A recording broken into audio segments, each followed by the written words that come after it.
Bismillahirrahmanirrahim. Assalamualaikum warahmatullahi wabarakatuh. Hamdan wa syukran lillah, salatan wa salaman ala rasulillah, amma ba'd.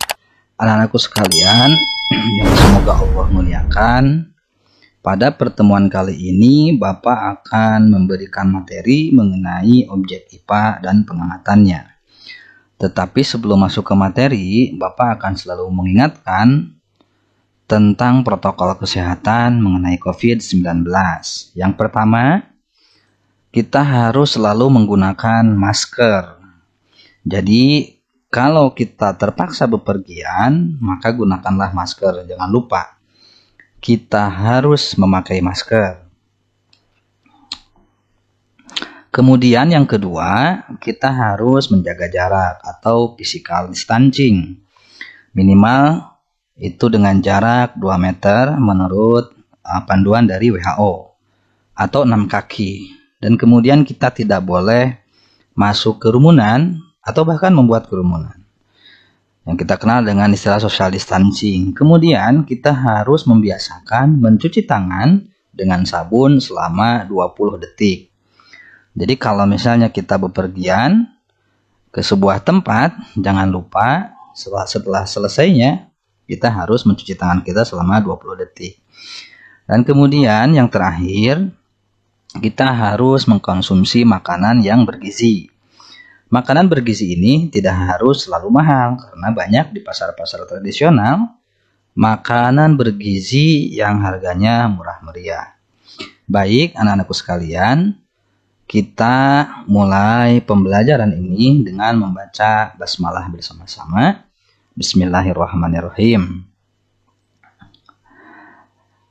Nah, selanjutnya anak-anakku sekalian, pada pembelajaran IPA untuk tingkat SMP ataupun MTS kelas 7 di semester 1 kita mengenal objek IPA dan pengamatannya.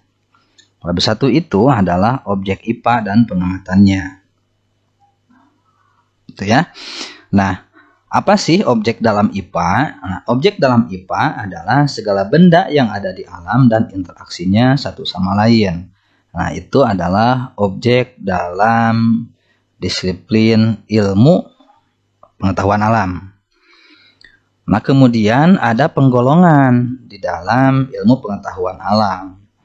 Yang pertama ada disiplin ilmu fisika, di mana fisika ini mempelajari tentang unsur-unsur penyusun alam dan gaya yang bekerja.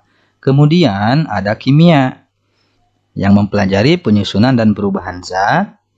Kemudian ada biologi, mempelajari makhluk hidup, dan geologi, astronomi itu mempelajari lapisan penyusun bumi, atmosfer, dan antariksa. Kemudian di dalam IPA itu ada yang disebut dengan penyelidikan. Jadi penyelidikan dalam IPA. Nah, kompetensi yang diharapkan itu adalah keterampilan proses. Nah, keterampilan proses dibagi menjadi 2. Yang poin A, keterampilan proses sains dasar atau basic skill. Nah, keterampilan mengamati, keterampilan mengelompokkan atau mengklasifikasi, keterampilan memprediksi, keterampilan menyimpulkan atau membuat inferensi, dan keterampilan mengomunikasikan. Poin B-nya adalah keterampilan proses sains terintegrasi atau integrated skill.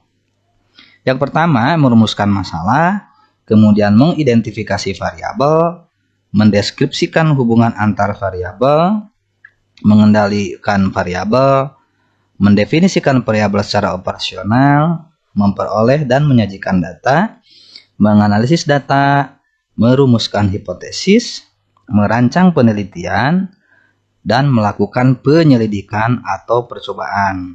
Nah, itu adalah keterampilan proses yang terintegrasi. Selanjutnya ada sikap ilmiah. Jadi nanti kalian diharapkan mempunyai sikap ilmiah. Nah, sikap ilmiah seperti apa? Yang pertama, mampu membedakan opini dan fakta. Yang kedua, berani mencoba.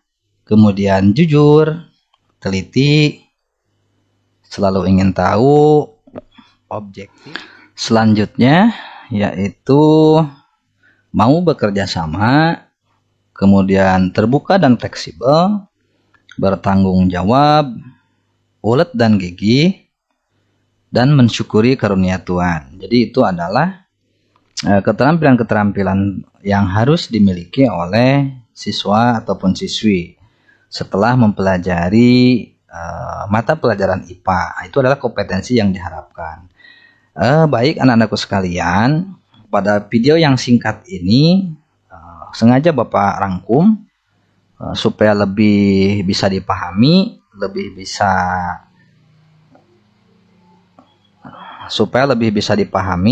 kemudian bisa dipraktekkan dengan sebaik-baiknya.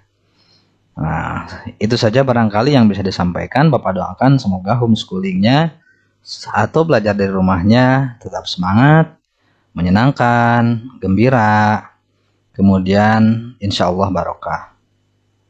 Kita tutup pembelajaran ini dengan membaca hamdalah bersama-sama. Alhamdulillahirabbil alamin.